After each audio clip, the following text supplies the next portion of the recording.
నమస్కారం. మాఘపురాణం 16వ అధ్యాయంలోకి వచ్చాం. అయితే మా వశిష్ఠ మహర్షి దిలీప మహారాజుకు చెప్తున్నారు. మాఘస్నాన మహిమని తెలిపే మరి ఇంకొక కథ. అంటే మనం రోజు ఇంచుమించుగా తలా ఒక కథ, రోజుకొక కథ చొప్పున చెప్పుకుంటూ ఉంటాం. ఏం చెప్తున్నారు? పూర్వం ఒక విద్యాధరుడు ఒక ఆయన సంతానం కావాలని బ్రహ్మను ఉద్దేశించి గంగా తీరంలో తపస్సు చేసేట. అయితే చాలా నియమంతోటి ఎంతో శ్రద్ధాళువై, అంటే విద్యాధరులకి సంతానం కావాలని వాళ్ళకి మాత్రం వద్దంటే ఎవరో ఒక పిల్లాడు ఒక పిల్లైనా కావాలని భావిస్తారు ఎవరైనాను. అయితే చాలా కాలానికి బ్రహ్మదేవుడు సంతోషించి ప్రత్యక్షమయ్యాడట.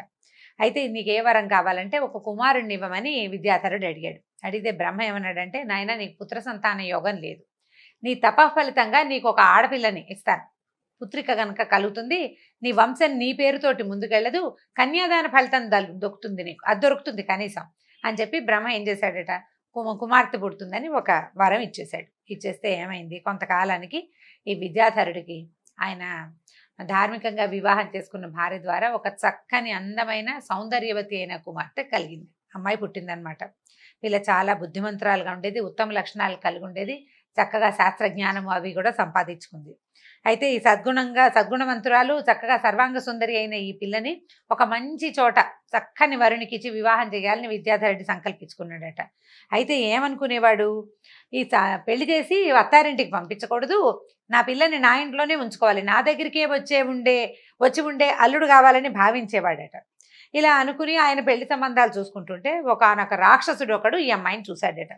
చూసి ఏం చేశాడ, రాక్షసుడు మా దేవి భక్తుడు అతను, ఎన్నో దివ్యశక్తులు సంపాదించాడు. కోరిన రూపం అంటే ఇచ్చా రూపధారణ శక్తి కూడా ఉందట అతనికి. ఈ విద్యాధర పుత్రికని ఈ అమ్మాయిని చూసేసరికల్లా అతను మనసు పడ్డాడు అమ్మాయి మీద. మనసుపడి ఏం చేశాడు, ఈ అమ్మాయిని పెళ్లి చేసుకుంటానన్నాడు. ఇతను మిగిలి శక్తివంతుడు, ఇప్పుడు దేవి భక్తుడే కాకుండా అతను ఏం చేశాడు, శివుని కోసం తపస్సు చేసి శివుని దగ్గర నుంచి పరమశివుని యొక్క త్రిశూలాన్ని వరంగా సంపాదించుకున్నట్ట. అతని దగ్గర ఉన్న త్రిశూలం శివుని చేతిలో ఉండే త్రిశూలం అట, తపస్సు చేసి సంపాదించుకున్నాడు. ఇప్పుడు ఈ శివ త్రిశూలధారి అయిన వాడిని కాదనడానికి వీల్లేదు, కాదంటే చాలా కష్టం. సరే, అప్పుడు ఆయనకి శివుడు శూలం ఇచ్చినప్పుడు, ఇది గనక నీ శత్రువు చేతిలోకి వెళ్ళిందా నీకు మరణం తథ్యం, అది నీ దగ్గర ఉన్నంత కాలం నువ్వు చిరాయువుగా ఉంటావని శివుడు వరం ఇచ్చి ఆ త్రిశూలాన్ని అతనికి ఇచ్చాడనమాట.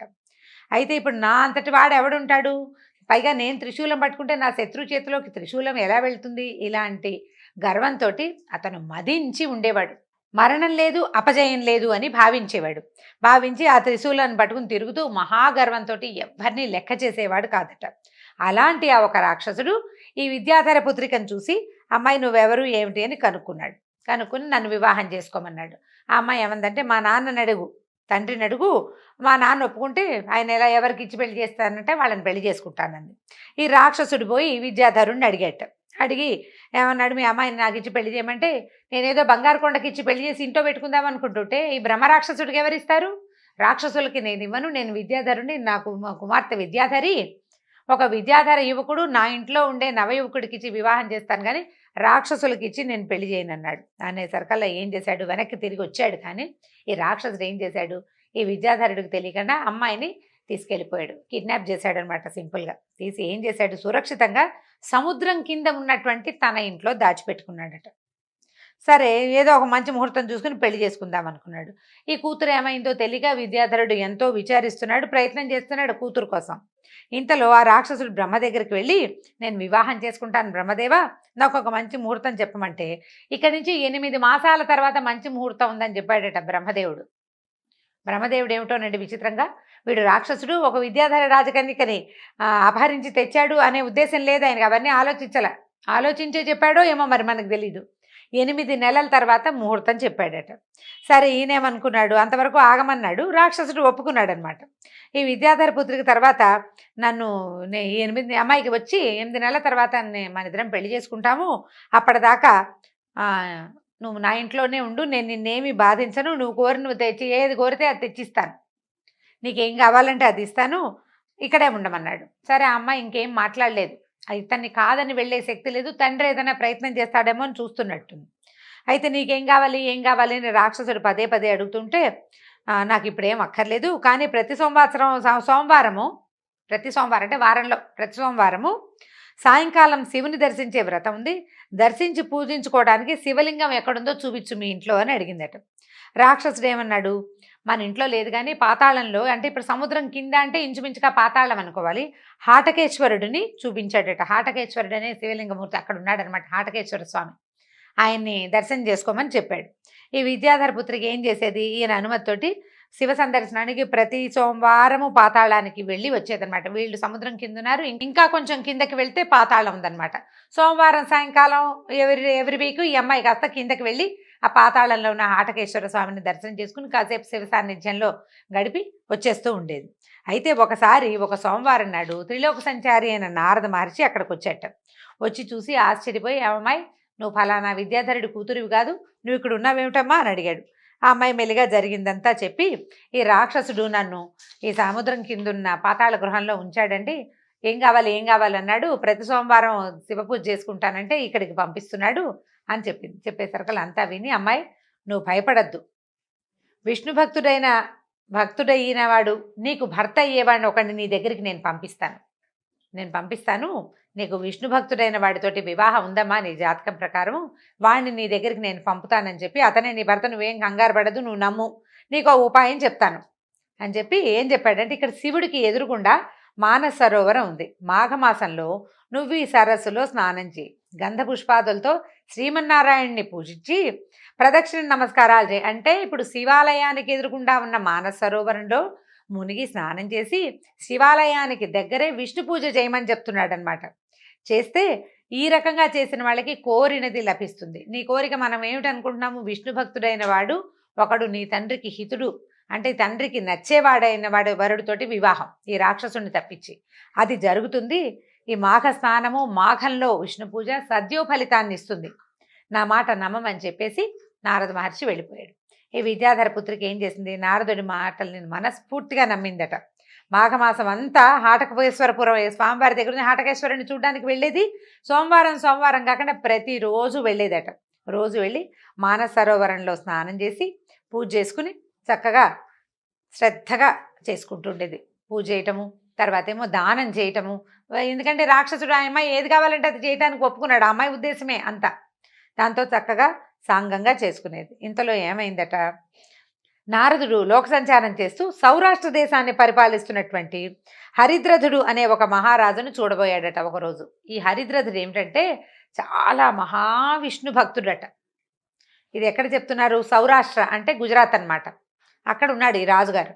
ఆ రాజు ఏంటంటే సర్వకాల సర్వ అవస్థల్లోనూ శ్రీ మహావిష్ణువునే స్మరిస్తాడట. ఈయన స్మరణ విధానం చాలా బాగుంది, చూడండి ఎంత బాగా చెప్తున్నారు. ఎవరైనా వచ్చారనుకో అందరినీ మహావిష్ణువులే అమ్మగానే భావిస్తాడట ఆయన. చూడ్డానికి ఎవరైనా వస్తే హరి రా హరి అని పిలుస్తాడట. అంటే వచ్చి కూర్చో చెప్పడానికి ఆయన పేరు, ఆ మనిషి వ్యక్తి పేరు అడగడు, ఆయన హరి అంటాడు. అక్కడి నుంచి విష్ణువా అని పిలుస్తాడట. తర్వాత గోవిందా అని మాట్లాడతాడట. శ్రీకృష్ణ అంటూ ఎవరైనా ఏదైనా కృష్ణార్పణ కృష్ణ అని తీసుకుంటాడు. దామోదర అంటూ భుజిస్తాడు. కేశవ అంటూ నిద్రిస్తాడు. నరసింహ అని స్మరిస్తాడు. ఋషికేశ అని నిద్రలేస్తాడు. వామన అంటూ తిరుగుతాడు అటు ఇటు.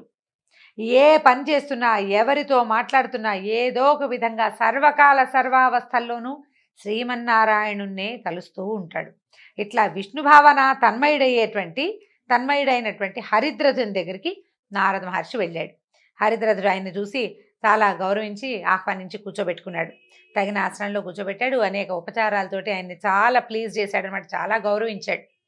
గౌరవిస్తే అప్పుడు నారదుడు ఏం చెప్పాడంటే, అబ్బాయి విద్యాధర రాజకన్యకని ఒక అమ్మాయిని, సర్వాంగ సుందరి, ఎంతో బుద్ధిమంతురాలు, బ్రహ్మవర ప్రసాద ఆ అమ్మాయి, బ్రహ్మవరం వల్ల పుట్టింది. ఆ పిల్లని రాక్షసుడు ఒకడు బలాత్కారంగా అపహరించి సముద్రాంతర్గృహంలోకి ఉంచాడు. అమ్మాయిని సముద్రం లోపల అడుగున ఉన్నటువంటి ఒక ఇంట్లో దాచిపెట్టాడు. అమ్మాయి చాలా సద్గుణశీల, నువ్వు ఆ అమ్మాయిని స్వీకరించాలి. వీడు భారీగా స్వీకరించాలి కానీ ఆ రాక్షసుడిని సంహరించి నువ్వు అమ్మాయిని తెచ్చుకోవాలి అక్కడి నుంచి. ఎలాగా, వాడి చూలంతోనే సంహరించాలి అని తగిన రీతిలో బాగా వివరించి ఏం చేయాలి అనేది ఈ హరిద్రథుడికి అర్థమయ్యేలాగా చెప్పి నారదుడు వెళ్ళిపోయాడట. వెళ్ళేసరికల్లా ఏమైంది, హరిద్రథుడు సముద్రం దగ్గరికి వెళ్ళాడు. సముద్రుడు నారదుని ఆజ్ఞ ప్రకారం ఇక్కడికి ఒక విష్ణు భక్తుడు వస్తాడు, అతనికి దారివ్వమని చెప్పేశాడు నారదుడు. సముద్రం దారిచ్చిందట. దారిచ్చేసరికల్లా ఈ హరిద్రథుడు లోపలికి నడిచి వెళ్ళిపోయాడు. లోపలికి వెళ్ళి ఆ రాక్షసుని యొక్క ఇంట్లోకి చేరాడట. తర్వాత ఆ సమయంలో రాక్షసుడు ఇంట్లో లేడు. అతను వివాహ ముహూర్తం కోసం బ్రహ్మ దగ్గరికి వెళ్ళాడు. 7-8 నెలలు గడిచిపోయిన ఇంచుమించుగా 7 నెలలు అయింది. ముహూర్తం గురించి సాంగంగా కనుక్కోవడానికి వెళ్ళాడనమాట. అతను పోతూ పోతూ ఏం చేశాడంటే బ్రహ్మదేవుడు దర్శనం చేసుకుంటుంటే శూలం ఎందుకు, యుద్ధానికి వెళ్ళేటప్పుడు పట్టుకెళ్ళాలి, త్రిశూలాన్ని ఇంట్లో పెట్టి వెళ్ళేసరికల్లా ఈ ఈ అమ్మాయి కనపడింది లోపలికి. ఈ రాజు ఏం చేశాడంటే ఆయన చెప్పే నారదుడి ఆజ్ఞ చొప్పున ఆ శూలాన్ని తన హస్తగతం చేసుకున్నాడు. శూలాన్ని తీసుకునేసరికల్లా రాక్షసుడు తిరిగి ఇంటికి వచ్చాక తన శూలం తనకి ఉండవలసినటువంటి దేవతా మందిరం దగ్గర ఉండాల్సిన త్రిశూలం లేదని, అది తన శత్రువు చేతిలోకి వెళ్ళిపోయిందని, అంటే ఎవడి చేతిలోకి వెళ్తే వాడి తన శత్రువు అనమాట, అది తెలుసుకున్నాడు. అప్పుడు ఏం ఆలోచించుకున్నాడంటే, నేను అమ్మవారి భక్తుడిని, శివుడి కోసం తపస్సు చేసి శూలాన్ని పొందాను, బ్రహ్మ దగ్గరికి వెళ్ళి ముహూర్తం పెట్టించుకోదలుచుకున్నాను. ఇప్పుడు వచ్చిన వాడు విష్ణు భక్తుడు, అంటే సాక్షాత్ విష్ణువు. ఎవడైతే నిరంతరము విష్ణువుని స్మరిస్తాడో వాడు సాక్షాత్ విష్ణు స్వరూపుడు అయిపోతాడు. ఇప్పుడు త్రిమూర్తుల్లో ఇద్దరిని నేను నిత్యము కలుస్తున్నాను, మూడో వాడు వచ్చాడు. కాబట్టి ఇతని చేతిలో మరణించినా నాకు ఉత్తమ గతి కలుగుతుందని చెప్పి ఏం చేశాడు, యుద్ధానికి బయలుదేరాడు. హరిద్రథుడు మన రాక్షసుడు ఇద్దరు కలిసి యుద్ధం చేశారు. చివరికి శివుని యొక్క శూలాన్ని ప్రయోగించి హరిద్రథుడు ఆ రాక్షసుని సంహరించాడట. ఆ రాజు సంహరించిన తర్వాత విద్యాధర పుత్రిక దగ్గరికి వెళ్ళాడు. ఆమె కూడా ఏంటంటే నారదుడి మాట గుర్తు తెచ్చుకుంది. ఎవరైతే రాక్షసుని సంహరిస్తాడో వాడిని భర్త అని చెప్పాడు కదా ఆయన. అప్పుడు ఆ మాటను గుర్తు తెచ్చుకుని ఆయన తన భర్తగా వరించింది. హరిద్రథుడు ఆమెను వివాహం చేసుకున్నాడు. ఆ దంపతులు ఇద్దరూ విష్ణు భక్తులై విష్ణు పూజను మాఘ స్నానమును మానకుండా చేసేవాళ్ళట.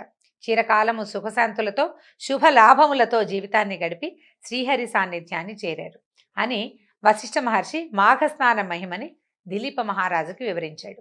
దీంతో 16వ అధ్యాయం పూర్తయిందండి. మళ్ళీ రేపు ఉదయం 17వ అధ్యాయంతో కలుసుకుందాం. నమస్కారం.